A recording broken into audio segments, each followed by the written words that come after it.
Success Therapy.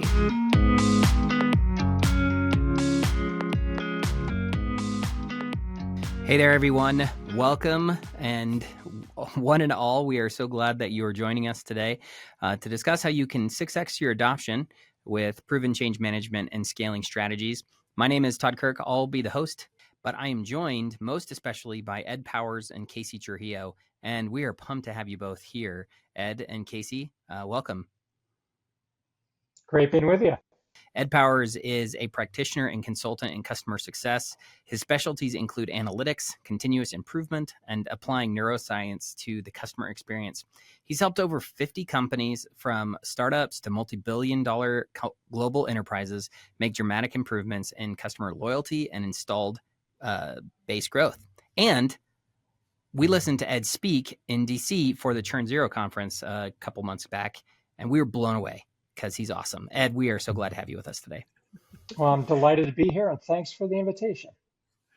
Well, Ed, change management and the process of change was first introduced to me about 6 years ago when Microsoft required every one of their customer success managers to go through this. They created basically, they teamed up with ProSci, and they created kind of their own certification, and everyone had to go through it.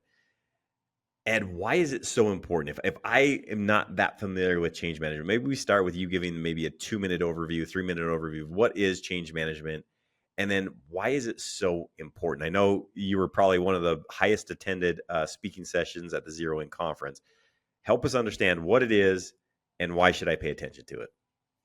Yeah, it's a great question. So for those who have never heard of change management, and a lot of times if you say that with software people, I think, oh yeah, it's revision management, right? It's version 1.1.2, whatever. No, that's not change management. Change management has to do with the people side of change. Anytime that we, change something in our operations, we change technology, we change process, well, people are affected by that as well. And what's been shown really time and time again is that, the biggest challenge that organizations have when they try to drive change is not the physical change, not the technology, the process, or the policy, or whatever. It's how people respond to that and whether or not they adopt it. And you mentioned ProSci. I'm a big fan of ProSci, and I'm ProSci certified. And according to their research, those organizations that practice change management, the people side of that, are 6 times more likely to achieve their desired outcome. So it's not a little effect on the outcome. It is a huge effect on the outcome. Is helping people get through that very human process of change. Ed, so I'm going to ask you some questions that I commonly hear when people say, I don't know, that seems either A, too hard, or I don't know how to actually go about it. So most people, they try to sell their software around 3 value props. Like, I'm going to help you reduce risk. I'm going to help you increase revenue. I'm going to help you decrease costs. Well, to the average end user that is actually having to use the software, they don't get any of those benefits. They don't get any more money if the company saves any money, usually. If they reduce risk, it doesn't really benefit that end employee. So why isn't that not good enough that my executive sponsor bought this software because they're going to reduce risk by 200%. They go give it out to all their employees and no one uses it. Why don't those things correlate? The executive sponsor bought it for the right reason. Why don't the employees use it then? Well, I would argue that the executive's not going to get their desired outcomes unless people go along and adopt that, right? I mean, if you have one person change their behavior or you change a process because, that's the change that you had, you're not going to have a huge impact on how that process performs or what financial outcomes you get from having better processes, right? You have to have kind of a critical mass of people coming along with that. So I would argue that this is a key success factor for the executive as well, and an often overlooked aspect of that. Now, for the folks who are being asked to change, they're the ones who are in the trenches. They're the ones who have to process this change and adapt to it. And it is very difficult when they don't see what those benefits are for them personally, right? I think what and we talked about this during the Zero In presentation, is that this human process, really, if you break it down, there's two areas that people really struggle with the most. The first is that we humans are about twice as sensitive to losses as we are to gains. In other words, if someone tells you, well, this is going to make, we're going to get a 10% increase in sales or a 5% increase here or there. Yeah, that sounds great. But we humans much more focus on what's the negative aspect of this. What changes in terms of my status. I know how to, people look to me as an expert in this, and now with this new way of doing things, I'm no longer an expert, right? I was fully autonomous before. I could do this on my own, and at least for some period of time, I'm going to need help to get this job done. So I've given up autonomy. I've given up possibly some relationships in the process. If we're making this change, we're outsourcing. People's jobs are affected. My friends are going away, right? So there's, this isn't fair to me because I got 105 other things going on. So just with that, there's pushback, right? And you can feel for them. It's one of those things, and we tend to focus more on what we lost as opposed to what we lose as opposed to what we gain. The other side of it is just changing habits, which we talked about as well, is that we are creatures of habit.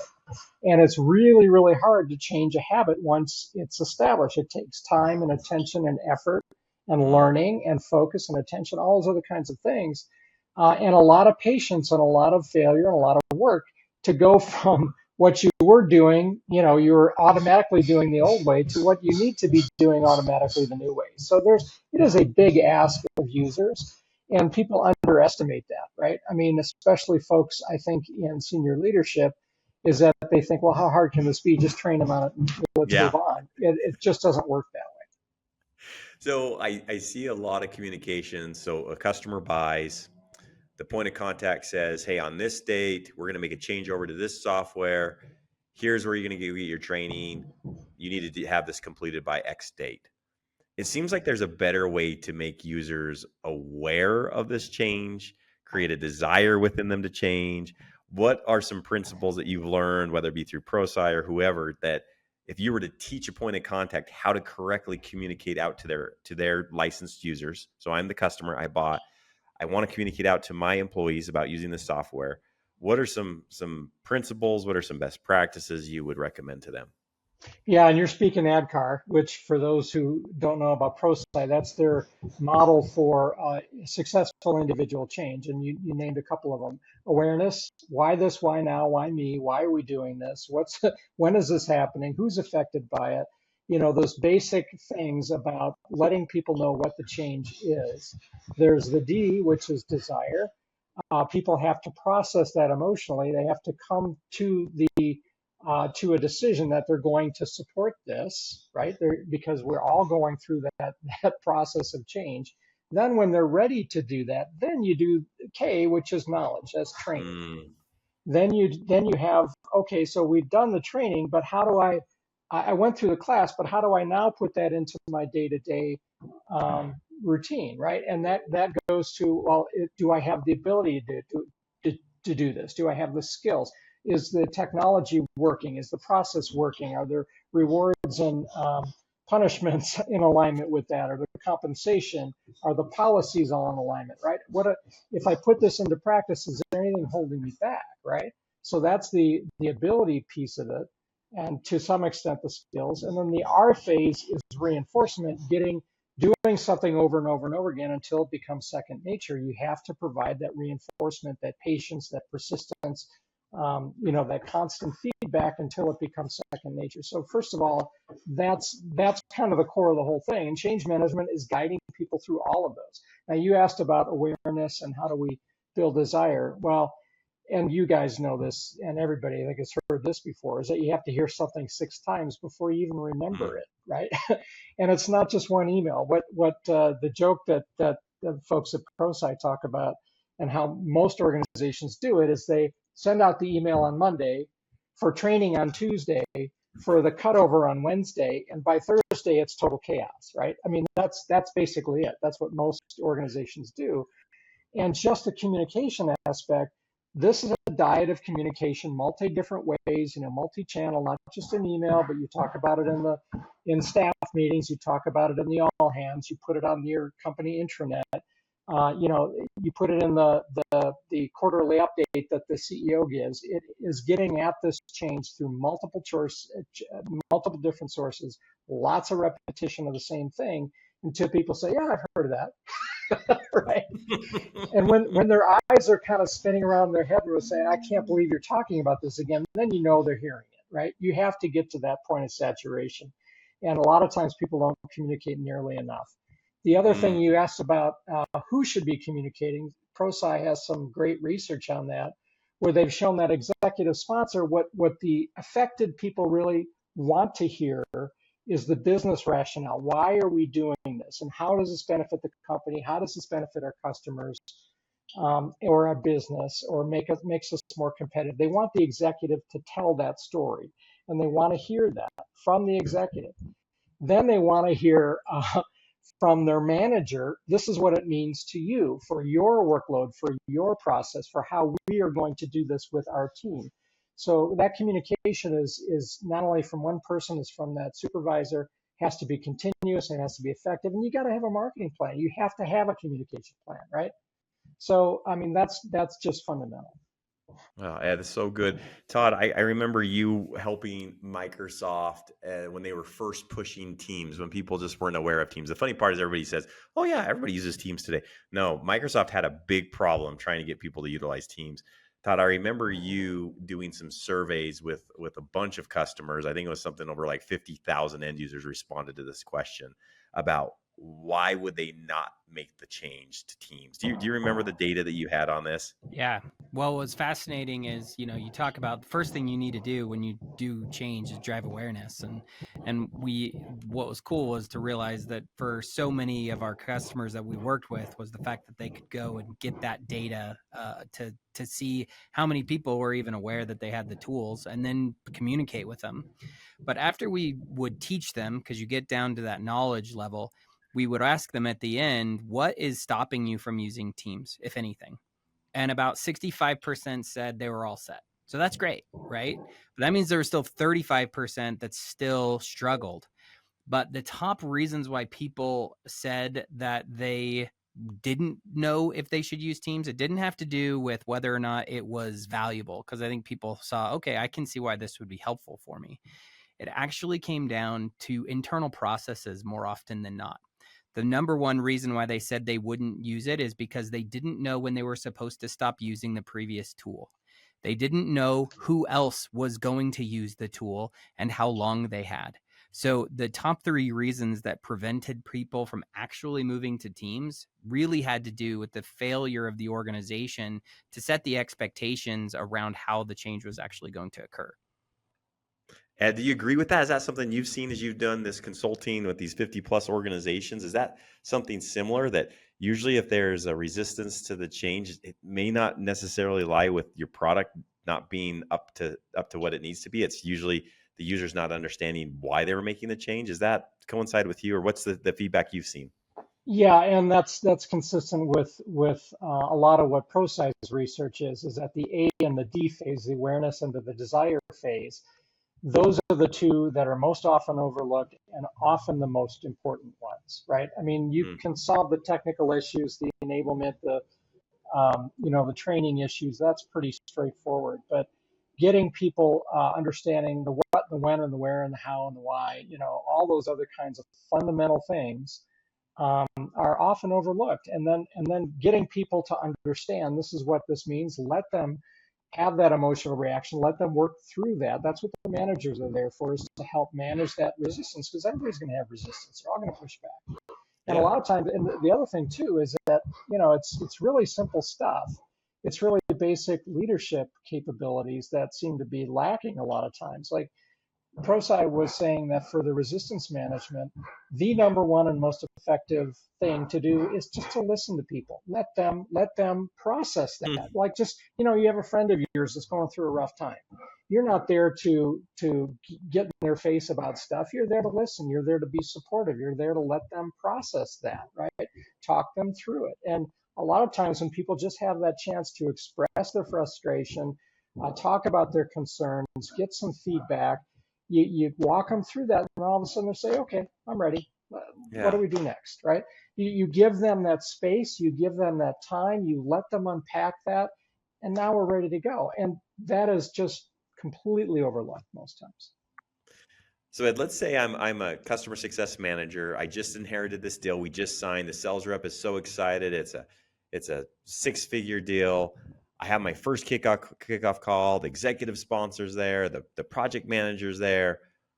What would be your advice in that first call? What am I trying to establish as a CS person to make sure that everything is aligned and that we do have a plan in regards to executing? What would be some advice that you'd want people to think about?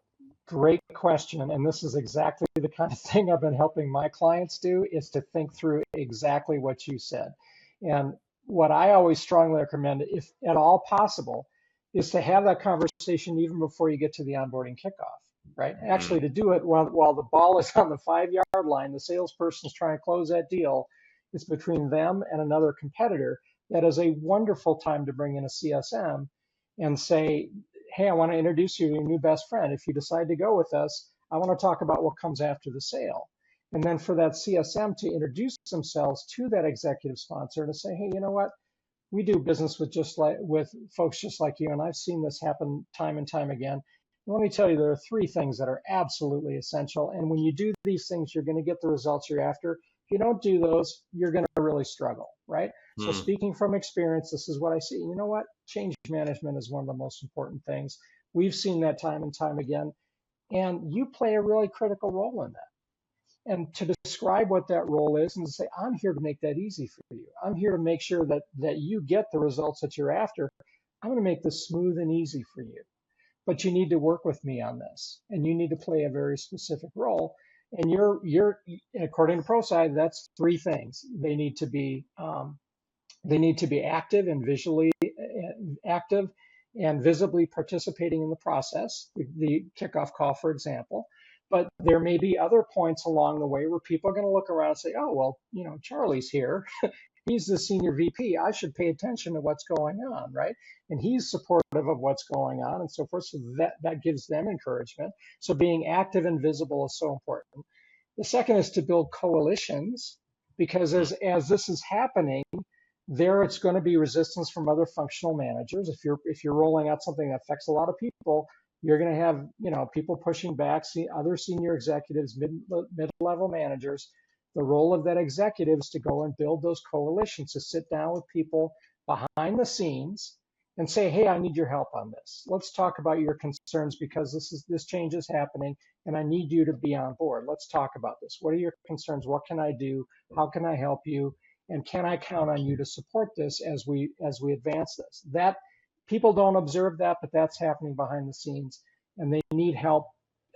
They need someone working with them to make sure that's happening. So that's the second thing. The third is communication, which we've talked about. Give them a script, give them a communication plan. What I love about what you guys offer is you make all that stuff so easy, right? You can templatize this. We've done this so many times. We're not going to start with a blank piece of paper. We got some really good content. All you got to do is tailor it, put it in your voice, put the details in here, fill out these forms. Boom, we make it easy. We make it smooth. That's the way to go, right? And if you have that conversation with that executive sponsor, then they know what's expected of them. They know this is to their own benefit to do this. You're helping them do that, right? Now, when you're executing, you've got that person in your camp. You avoid one of the biggest single things that people complain about CSMs is that I can't ever get a VP to show up for anything, right? They're ghosting me. They never come to an EBR. They're not engaged. Well, what happened is they threw this, they kicked this can down the road. They threw it over the wall to all these functions. 6 months later, the CSM's trying to establish a relationship with the executive sponsor. They're long gone, right? That was your opportunity and you blew it. So you start building that relationship. You start demonstrating that value. Now they're in your camp. Now they're going to show up if you ask them, right? Because you help them through this transition. You help them be successful. So it makes total sense to me. Is the biggest resistance of software vendors not really implementing these best practices that you teach on? Is it because they think it's too hard for their CS team to learn? Do they feel that it's too hard for the CSM to transfer that information to their customers? Because the data speaks for itself, 6x results. You're going to, in the long game, you're going to have a happier customer. They're going to renew more. They're going to buy more. If you go through this process, you're going to have a better engaged executive sponsor. You're not going to lose them in 6 months. Why aren't more people really doing this, Ed? I know they do bits and pieces of it, but where's the roadblock?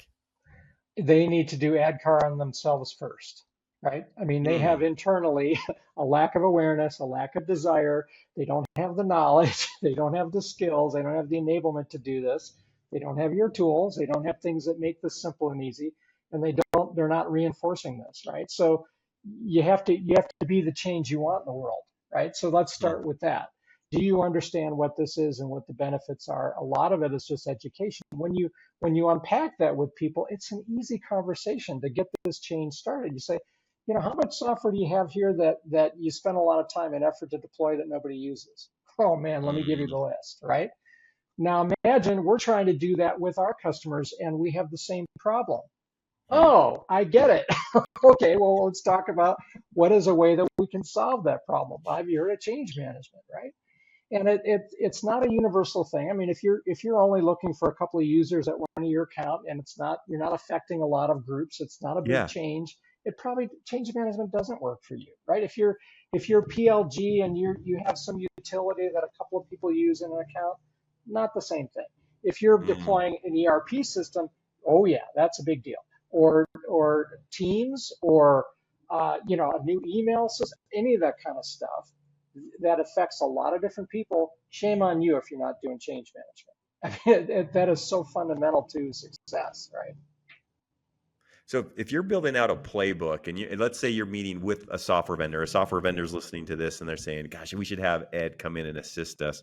Where are you starting? Are you starting with their executive sponsor that's over the customer experience? Like where would someone start with you if they wanted to say, I want to get better at this. I want to have a great experience that we're using internally that we can then transfer to our customers. Where do they start with you at? Yeah, that's a great question. And like you said, it's starting with the senior most person. And if you have one person understanding the importance of it and advocating for it, and they can do this behind the scenes, raise that awareness until they get kind of a consensus, that helps a lot. And one of the things that's true in change management, whether it's that company working with their customers or adopting anything internally, one of the things that John Cotter talks about is get early wins.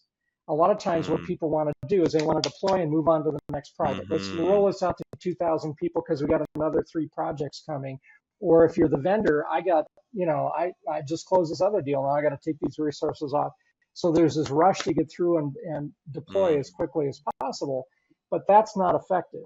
What is almost always the case is that you have to target, you have to start small and start building momentum. When there is a success, nothing succeeds like success. So pick something small. Don't try to do this with every single deal. Start with one deal. Let's just try one deal and see if it works. Then let's try maybe a couple more. Then you have the salesperson stand up and say, oh my gosh, I can't believe how well this worked. I closed this 50, at SKO in front of all their colleagues. I did this thing. I can't believe how well this worked. I blew my quota out of the water. I will not do another deal unless I have my customer success manager taking the ball from me at this point and driving it forward. Everybody's looking at them saying, how do I get a piece of that, right? How do I do that? So when you have that kind of success, then you got the steamroller going. And a lot of times people don't stop to look at that aspect of it, is that nothing succeeds like success. If you can get something happening small and effective, everybody wants to be part of that. Ed, we need to put that on a t-shirt. Todd, I'm going to cue you up here in just a second to review how it could look in a scalable way to push change to your customers. Because what Ed is talking about, I mean, Ed's been doing this for some time. He's learned these principles. He teaches these principles to help people understand it. How do I then transfer this over to my customer? So in a second, I want to have you demo that, but I'm first going to ask Ed this question, then we'll transfer over to you, Todd. Ed, what is the one piece, if I was going to take one thing that you've taught me today and I was going to apply it just as a customer success manager, out of all these things, I can't get the buy-off from my organization to really investigate customer change management. But what's one thing I could, as a CS person, just apply in my day-to-day? Out of all the things you've taught, what's one thing that you would recommend? Wow. That's for a CSM to do this, it's really hard. It's really hard. I think you need to, if you see the value of it, I think you need to start working that up the chain, just because, there's a lot of mechanical things that will have to change in your process in order to do this. This is very time consuming. Right. And, the thing about change management is that it is scalable, and you mentioned scale. There are certain kinds of changes where, that's a full-time role, right? Just to work with, to do that for a very, very large project. And a CSM can't just unilaterally say, well, I'm going to just, we are in the ERP business, so I'm just going to start doing change management. Well, you have a lot of other responsibilities that you need to deal with, right? If it's something simple, if it's like, we do mostly simple deployments, maybe a couple of users at an account, and that is something that you probably could have a lot of effect on. So, for example, maybe you add one slide to your slide deck that gives ad card that says, this is what we're doing, why we're doing it, when it happens, and so forth. Here's the benefits to you. Here's what you might be objecting to, and I want to guide you through that, right? Just anticipate that the users are going to have some pushback on this. You can do pieces of this in a very proactive way. In a simple change, just one slide you put up, and you kind of walk them through it, and you make sure that was done before you start doing the training, right? Love that. Because if you don't do the A and the D, they're not going to care about the K. I love that. And for me, I do a lot of sales consulting. So one of the things when people ask me that question is, hey, I like this idea, but it's going to take a lot of steps. Like, what's one thing my sellers could do today? I said, well, I would just implement these 3 questions. If you were guaranteed 100% success, what behavior change would your users, your employees make with my software? Love that. I'm trying to get them into a future state, right? And then I have them list them out, and they say, "Oh gosh, you know what? They would be collaborating on a document in real time. We wouldn't do email attachments. We wouldn't blah blah blah." Okay, so if that's what you want your users to work like, normally, how do they work today? What's the current state? How do they actually work it today? They'll explain it, and then I say, "Okay, so what's the cost if you don't change?" And then they start to label it out, and they'll usually go hard costs. And then I'll say, is there any soft costs? Is there any ramifications to your culture? Is there any ramifications to the way you do business? Help me understand that part. And then they'll walk through it. And I said, okay, that's what you're doing with change management. You're helping them see that a future state is better than their current state. And if the cost stays this way, then we're not going to be where we want to be. Or they might say, you know what, we're okay. We're going to push this down the road. But that's one tip I usually give to salespeople to try to implement something like that. And Ed, I don't know, give me some other wisdom off of that. Did that make sense? And what else would you add to that? No, I think that's great, because at the end of the day, we're talking about a change in behavior, right? It's where they are to where they're trying to get to. And that is the transformation that has to happen. And yes, technology needs to be there, needs to be learned, it needs to be implemented, needs to be used. All that's true. But the hardest thing in the world is getting people to change their daily behaviors. And like you're saying, what are the steps that need to be taken to get there? And the only thing I would add is, can you tell me when that didn't happen? Tell me the story when that didn't happen, and what was the result of that, right? You mentioned the hidden costs. But, can you think of examples when that transformation wasn't successful? And people have lots of stories that they can share because it's done so poorly, right? I mean, think about work from home. Think about all that stuff that's going on, right? Right. That is a big change, and there's a lot of energy around that. Whatever the side of the issue you're on there, when you implement that change, are people going to be affected? Are people going to push back? Oh, yes, they are, right? So how do you get them through that? And how do you get that new behavior either established or reestablished? Todd, I think we're coming to the end here. What should we do next? Well, Ed, my favorite thing about having any sort of awesome guest like you on, and we've had some great discussion today. Hopefully, a lot of people in the CS world are new to the idea of change management. They're being asked to do it, but they're not really equipped with resources to be successful at it. But hopefully people who've listened to the conversation today are walking away with some ideas of things that they can do to be more effective in their job. We obviously talked about resources Brainstorm could provide, but I like to always think in terms of what should be the next step. If I was listening today, what would you recommend our audience do as their next step? Like where should they start on this journey? Obviously, besides maybe, reaching out to some of us to see if we can help them. What are some places that would be a simple place for someone new to this to get started on their journey around change? One of the things that I would suggest is for people to take a hard look at what transformation, what change does my customer really need to go through, and set aside what you do. Forget about what you do. Forget about, the configuration and the installation and the training, and take that off the plate and really go talk to your customers, those who have just finished up onboarding, who have been successful, and those who have not. And ask them, tell me about this journey that you went through. Tell me what was easy for you, what was difficult for you. What were you doing that maybe I didn't have visibility to that was important in your success, that you point to, that happened internally that got you to where you needed to be, or things that you wish you would have done that would have made you more successful, right? Just talk to your customers. And I think once you kind of see it within the context of what you do, then I think that gets you really excited. It's not as overwhelming. And I guarantee people are going to come back and say, yeah, they will talk about change management. They will talk about how difficult it was for people to accept this, to invest the time, to not push back on them. They will identify a lot of those same things, and they'll do so within something that you are very familiar with.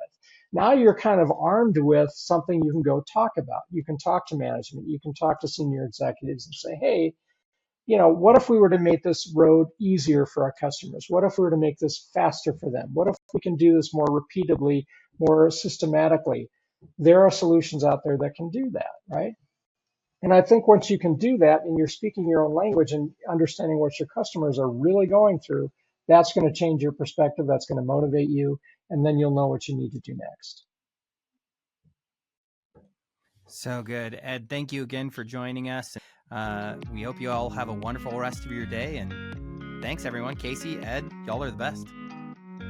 SaaS Therapy is brought to you by Brainstorm, the SaaS platform for SaaS adoption. Learn more at brainstorminc.com.